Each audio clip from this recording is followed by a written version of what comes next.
In the land where crowns are worn by the loudest roar, what if a lion chose silence instead? What if power asked for service, not dominance?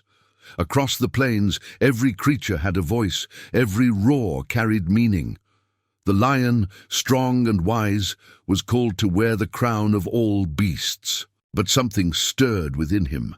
Not hunger for power, but a question. Can a king protect without ruling? Can strength serve, not command? In the wild, instinct whispers dominate. Yet this lion paused. The crown, heavy with expectation, pressed against his shoulder like a storm cloud. And then the unexpected happened, when the mighty refused tradition. The wild murmurs in disbelief. "Why?" asked the monkeys. "How?" questioned the jackals. "Who will lead us?" pondered the herds.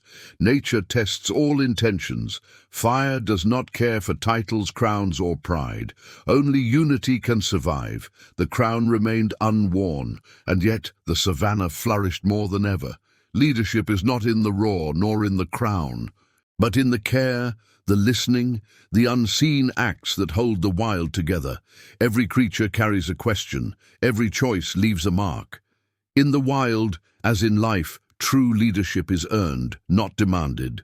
If a lion can choose service over status, perhaps we too can learn to lead with heart.